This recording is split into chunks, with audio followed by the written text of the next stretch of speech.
집이 없이 노숙 생활을 하는 어떤 노인이 빵을 훔치다가 붙잡혀서 절도죄로 판사 앞에 서게 됐습니다. 판사가 노인에게 질문했습니다. 전에도 남의 물건을 훔친 적이 있습니까? 노인은 풀이 죽은 목소리로 대답했습니다. 처음입니다. 남의 것을 훔치는 것은 나쁜 죄가 되는 것을 아십니까? 판사가 다시 물었습니다. 노인이 대답합니다. 사흘을 굶다 보니 알면서도 죄를 지었습니다. 노인의 말을 들은 판사는 단호하게 판결을 내렸습니다. 이 사람에게 벌금 10달러를 선고합니다. 지금부터 약 100년 전에 10달러는 큰 돈이었습니다. 그저 방청석에서 술렁거렸습니다. 저 판사는 인정이 없구만.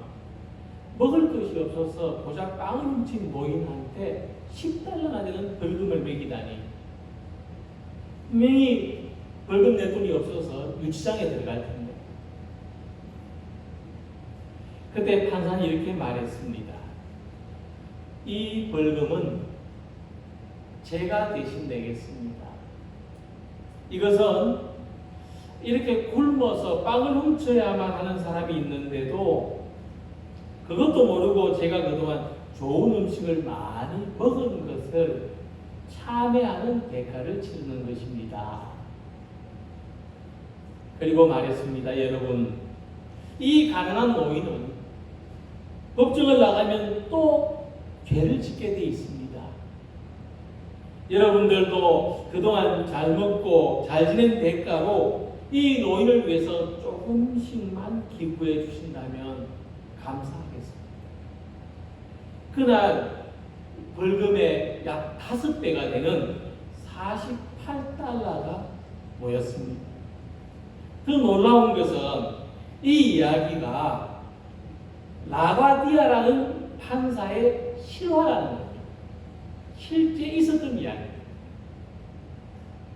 이 라바디아는 나중에 정계로 진출해서 뉴욕시장으로 그리고 국회에서 하원 의원으로 일을 할 때에도 정의롭고 하지만 인정 많은 판사의 이미지로 사람들에게 오랫동안 기억에 남아 있었고, 뉴욕 시민들이 이 사람을 얼마나 사랑했느냐 하면 공항을 지었는데 뉴욕 공항 이름이 라과디아 공항입니다.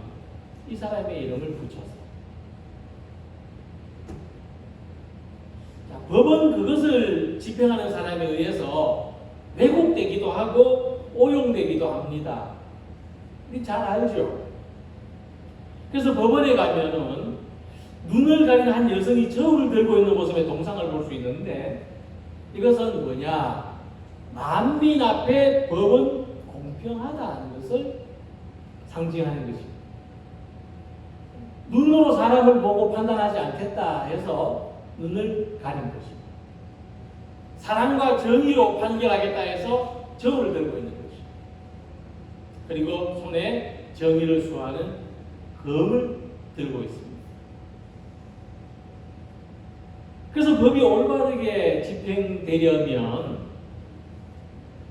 이 두 가지가 있어야 돼요. 사랑과 정의. 그리고 이 사랑과 정의는 하나님이 세상을 다스리시는 원리입니다. 하나님께는 두 개의 손이 있으신데 왼쪽 손은 정의의 손, 진노의 손, 심판의 손을 상징하는 것이고, 오른쪽은 사랑의 손, 곧 용서를 상징하는 것입니다. 하나님은 정의와 사랑의 원칙으로 세상을 다스리시고 우리들도 이 다스림에 참여하도록 부르셨습니다. 우리가 세상에 살아갈 때에 힘써서 행해야 될 것은 바로 하나님의 정의와 사랑을 실천하는 사람으로 살아가는 것입니다. 예수님은 이 뜻을 생각하시고 하나님은 제사보다 자비를 원하신다고 말씀하십니다.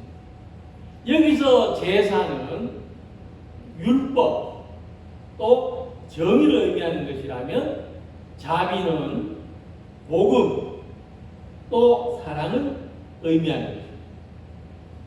예수님 말씀에 의하면 하나님이 가지신 이 제사와 자비의 무게, 이 정의와 사랑의 무게는 같은 무게가 아닙니다. 하나님이 정의와 사랑의 무게를 똑같이 갖고 계시다면 이것은 어떤 면에서 모순입니다. 하나님은 제사보다 자비를 원하신다고 했습니다. 즉 하나님은 정의보다 사랑의 무게를 더 두신다. 우리가 생각하는 하나님의 정의는, 하나님의 의로우심은 사랑이 조금 더 무거운 거예요. 둘 다 똑같은 게 아니고 사랑 쪽이 조금 더 무겁습니다. 약간 편향된 사랑입니다. 오늘 본문을 통해서 우리의 삶에서 이 사랑의 무게를 조금 더 크게 가질 수 있는 사람, 약간 사랑 쪽으로 치우친 사람, 그런 우리 모두가 되시기를 소망합니다. 유대인들의 율법은 안식일법이었습니다. 가장 중요한 법이었습니다. 유대인들한테 정의의 기준이 되는 규칙이었습니다. 율법을 얼마나 중요하게 생각했는가 하면 유대인들의 전통적인 생활을 규칙을 기록한 미시나라는 글을 보면 안식일에 해서는 안 돼 39가지의 규정을 조목조목 담고 있습니다. 이 안식일에 금지된 규정들을 보면 안식일에는 씨앗을 뿌려서는 안 됩니다. 그리고 뿌린 씨앗에 물을 줘서도 안 됩니다. 그것은 농사일 하는 것과 똑같기 때문입니다. 심지어 자기 집 화분에 씨앗을 뿌리고 물 줘도 안 됩니다. 근데 이 씨앗을 배고픈 가축한테 주는 건 괜찮습니다. 또 누구에게 꽃이나 화분을 받으면 안식일이 끝난 후에야 물을 부어줄 수 있습니다. 그러니까 안식일은 행동 하나하나 다 신경을 써야 됩니다. 물건을 옮길 때도 반드시 옮겨야 되는 물건인가 아닌가를 구별해야 되고, 어딜 갈 때에도 내가 가도 될 만큼의 거리인가 그것을 넘어서는 거리인가를 파악해야 됩니다. 안식일에는 촛불이나 화롯불을 켜도 안 되고 꺼도 안 됩니다. 그냥 놔둬야 됩니다. 현대적으로 적용해서 안식일에는 화장실 전기 스위치도 켜고 내리고 하면 안 됩니다. 자동차 시동도 걸고 끄면 안 됩니다. 안식일에는 자동차도 쉬게 해야 됩니다. 또 안식일에는 장난으로라도 곡식에 이삭을 훑거나 그것을 비벼도 안 되고 비벼가지고 입에 털어 넣어도 안 됩니다. 그건 추수하는 거, 일하는 거. 그래서 본문을 보면은 예수님의 제자들이 안식일에 밀밭을 지나가다가 이삭을 잘라 먹었는데 이것을 누구나가 봤어요. 또 예수님한테 따졌습니다. 바리새인들이 보고 예수께 말하되 보시오, 당신의 제자들이 안식일에 하지 못할 일을 하나이다. 근데 저는 경험이 없지만 어릴 때 밀서리 했다 이런 이야기도 들은 것 같습니다. 그러니까 배고픈 사람들이 흔히 할 수 있었던 그런 모습입니다. 밀밭을 지나가다가 한 줄 쭉 훑어가지고 비벼가지고는 입에 넣고 먹는 거죠. 근데 안식일에는 금지됐습니다. 그래서 예수님의 제자들은 비난받을 행동을 했습니다. 근데 예수님은 바리새인들이 이렇게 말씀하십니다. 다윗이 자기와 그 함께한 자들이 시장할 때에 한 일을 잊지 못하였느냐? 바리새인은 성경을 잘 아는 사람이고 구약에 기록된 이 내용을 압니다. 뿐만 아니라 이것은 당시 율법이 요구하던 기준에 미치지 못하는 그런 행동을 변호하시는 것입니다. 사무엘상 21장 아래 내용을 보면 다윗은 사울을 피해서 도망 다녔습니다. 근데 노비라고 하는 동네에 도착했는데 안식일이었습니다. 다윗은 성전으로 피신을 했는데 성전에 들어가서 배가 고프기 때문에 먹을 것을 달라고 요청했습니다. 근데 그날은 안식일이었기 때문에 다윗과 부하들한테 먹을 것을 주려고 음식을 만들 수가 없었습니다. 그때 노베 제사장은 율법의 규정을 어기고 제단에 올린 진설병을 다윗과 그 부하들에게 주었습니다. 율법의 이 진설병은 제사장만 먹을 수 있도록 규정된 것입니다. 다윗과 그 부하들이 이 진설병을 먹은 것은, 제단의 떡을 먹은 것은 분명히 율법을 어긴 일이었습니다.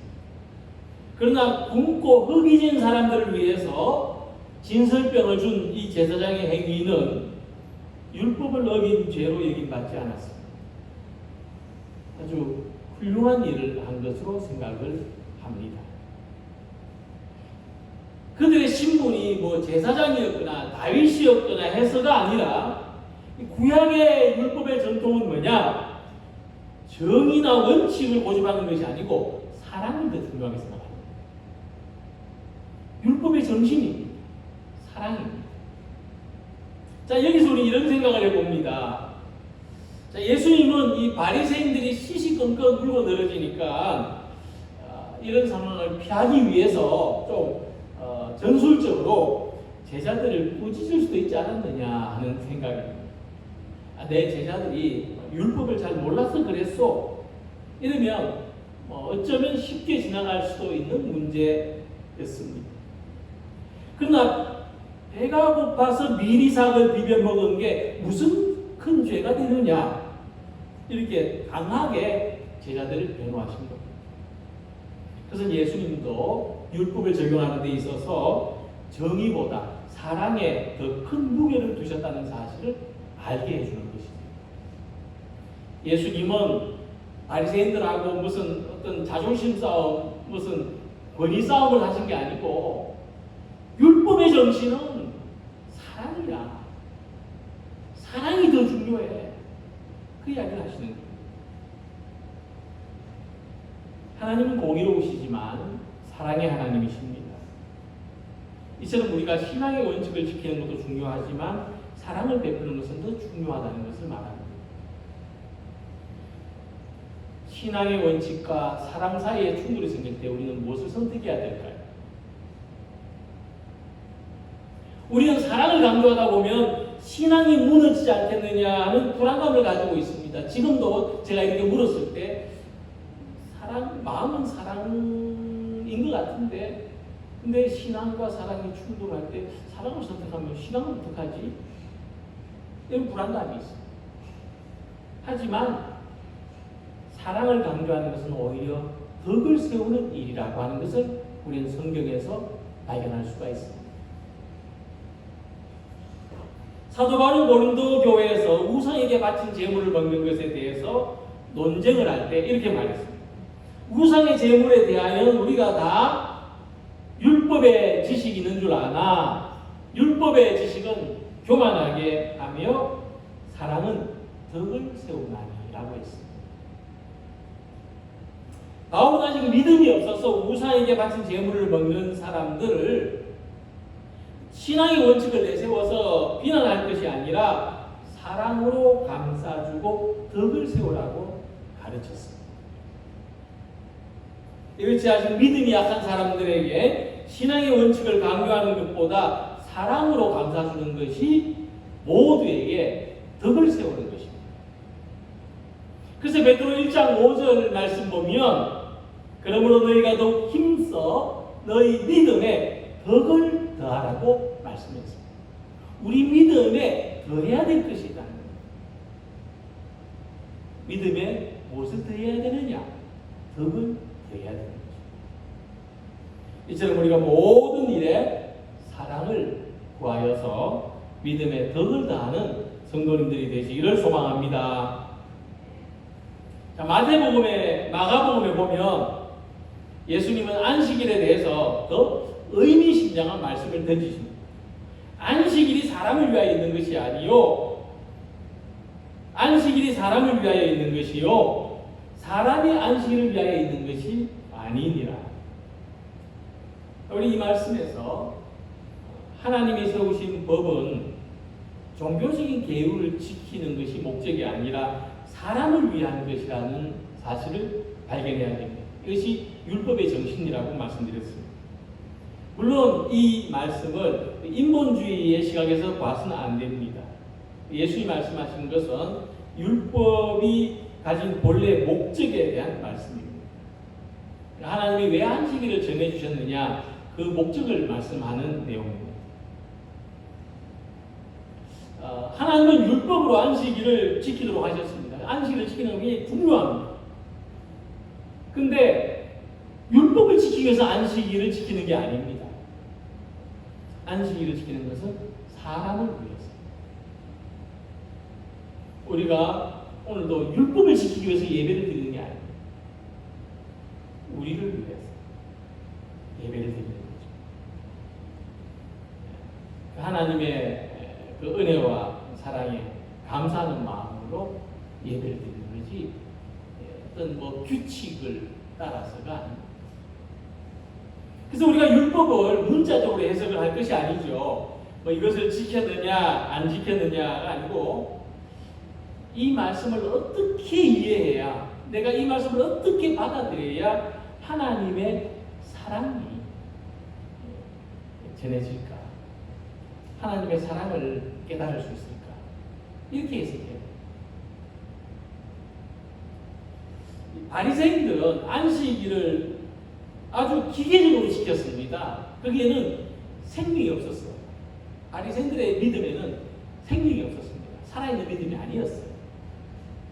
그들은 이 안식일을 맞이할 때 하나님이 오늘 축복하신 날이다, 이렇게 받아들이기보다는 종교적인 계율로 오늘 안식일을 규칙적으로 지켜야 된다는 그런 계율로만 받아들였습니다. 그래서 그렇게 많은 규정을 만들었던 거죠. 문제는 이 규정을 만들 때 정말 중요한 걸 잊어버렸다는 겁니다.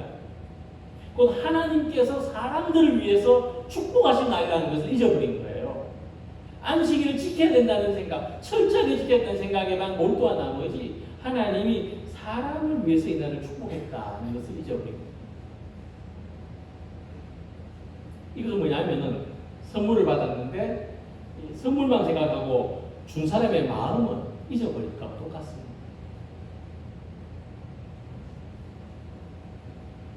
그래서 하나님은 사람을 생각하셔서 안식일을 정하시고 안식일을 지켜라. 너희 삶에는 안식이 필요하다. 너희 삶에 나하고 교제하는 시간이 필요하다. 너희 삶에는 거룩한 부분, 영역이 있어야 된다 하셨는데, 그것도 모르고 하나님을 위한다는 명목으로 가진 금지조항, 이건 하면 안 되고 이것 해서 안 되고 저러면 안 되고 해서 사람들을 고통스럽게 하는 것으로 그들은 안식일을 그렇게 만들어버리고 말았습니다. 자, 이 말씀은 우리가 신앙을 가지고 일상의 삶을 살아갈 때 어떻게 살아가야 되는지를 굉장히 중요하게 가르쳐 줍니다. 과거 종교적인 계율 때문에 사람을 해치는 일들이 적지 않았고, 지금도 어떤 극단주의적인 종파에서는 그렇게 합니다. 하지만 그런 순수하고 엄숙하게 종교적인 계율을 지키기 위해서가 아니라 어떤 주의나 주장을 나타내기 위해서가 대부분이었습니다. 다른 사람을 압박하기 위해서, 지배하기 위해서, 자기 우월감을 나타내기 위해서 종교적인 계율을 강조할 때 그것은 신앙과는 전혀 다른 모습이 되어버리고, 그렇게 강조된 곳에서는 신앙이 뿌리 내리지 못했습니다. 특히 예수님께서 우리가 어떤 계율을 잘 지켜야 그것으로 거룩하게 된다고 말씀하시지 않았습니다. 예수님은 사람을 정결하게도 하고 부정하게도 하는 것은 뭘 하느냐 안 하느냐가 아니라 그 사람의 마음이라고 말씀하셨습니다. 그래서 우리가 안식일의 계명을 잘 지켜서 거룩해지고 율법을 잘 지켜서 하나님 사랑을 받는 게 아닙니다. 오히려 하나님은 이 모든 사람들을 위해서 복음으로 자유와 생명을 얻게 하셨고 사랑은 모든 율법의 완성입니다. 오늘 우리는 잠시 쉴 틈도 없이 세상 일에 매달려 삽니다. 그래서 육체적으로도 영적으로도 힘이 필요합니다. 신앙생활은 예수님 안에서 영혼의 안식을 얻는 것이고 우리의 구원을 기뻐하면서 하나님께 감사와 찬양을 드리는 것입니다. 중심입니다. 이게 중심입니다. 그래서 안식일이 괴로운 날, 무거운 짐을 지는 그런 날이 아니라 하나님을 예배하는 날, 잔치의 날, 삶을 재창조하고 충만과 기쁨, 감사가 있는 그런 날로 지내시는 우리 성도님들이 되시기를 소망합니다. 자, 그 다음에 예수님은 더 중요한 말씀을 하십니다. 나는 자비를 원하고 제사를 원치 않으라는 뜻을 너희가 알았더라면 무죄한 자를 정죄하지 아니하였으리라. 예수님이 말씀하신 진정한 뜻을 알 수가 있습니다. 예수님은 안식일 규정을 없애려고 하시는 것이 아니라 안식일의 올바른 뜻을 가르쳐 주십니다. 우리도 그렇지만은 휴일, 공휴일, 어떤 날이 사람한테 힘을 주는 게 아닙니다. 살다 보면은 오늘 공휴일인데 오늘 더 바빴어. 이렇게 우리가 말할 수 있지 않습니까? 오늘 더 힘들었어. 집에서 쉬는 게 더 힘들어. 이렇게 말할 수 있지 않습니까? 그러니까 예수님이 우리한테 쉼을 주시고 자유를 주시는 겁니다. 그래야 진정한 쉼이 있는 거죠. 수고하고 무거운 짐을 내려놓고 그 안에 쉬게 하시는 예수님이 우리에게 안식이 되십니다. 그래서 나는 자비를 원하고 제사를 원하지 아니하노라 하는 이 말씀을 통해서 우리가 생각해야 될 것은 뭐냐면 하나님 앞에서 정말 중요한 것은 행위가 아니라 신령과 진정으로 예배하는 마음. 몸도 이 자리에 와 있지만은 무엇보다도 마음이 중요합니다. 그래서 우리가 이것을 위해서 하나님을 예배하는 사람들입니다. 그리고 예수님은 자신은 안식일의 주인이라고 말씀하십니다. 그럼 예수님은 안식일 하루만 주인이라는 말씀입니까? 안식일도 주인이라는 말씀이죠. 그렇게 해석합니다. 그러니까 우리가 살아가는 모든 날이 그 날의 주인이 주님입니다. 6일 동안 내가 주인이고 6일의 하루가 주님이 주인하시는 그런 날이 아니라 우리 삶의 모든 날의 주인은 주님입니다. 우리가 좋아하는 일, 우리가 싫어하는 일, 우리가 기뻐하는 일, 우리가 슬퍼하는 일, 이 모든 기준이 주님이십니다. 이런 마음으로 살아가는 것이 하나님을 진정으로 경외하는 것입니다. 하나님은 우리들이 보다 더 자비로운 사람이 되기를 원하십니다. 우리 신앙의 지속적인 성장 목표는 뭐냐면 더 자비로운 사람이 됩니다. 그래서 우리가 어떤 일을 만났을 때 늘 묵상하며 기도하기를 이렇게 기도했습니다. 하나님, 내가 이 일에 대해서 더 자비롭게 주옵소서. 내가 이 일에 대해서 더 자비로운 마음을 가지게 해 주옵소서. 우리 자신뿐만 아니라 우리 이웃, 우리 가족, 내가 잘 아는 사람, 또 잘 모르는 사람, 내게 익숙한 일 아니라 처음 겪는 당황스러운 일, 괴로운 일도 하나님, 내가 일에 대해서 더 자비로운 마음을 가지게 해 주옵소서. 어떻게 생각하면은 우리가 자비로울 수 없는 상황을 맞이하는 것이 우리한테는 좋은 일이에요. 왜냐하면은 그렇게 기도할 수 있거든요. 그것을 우리가 알아차리고 깨닫고 하나님께로 더 나아가려는 마음을 가질 수가 있기 때문입니다. 이 자비로운 마음은 어디서 오느냐? 내 속에 있는 게 아니고 하나님이 주시는 겁니다. 우리는 기도함으로써 경험할 수가 있습니다.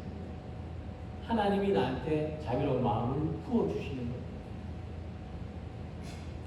그래서 우리가 예수님 안에서 하나님을 경험합니다. 우리가 자비로운 마음을 가지면 사람들은 우리를 통해서 하나님을 경험합니다. 하나님이 있는 모습이 이와 같구나.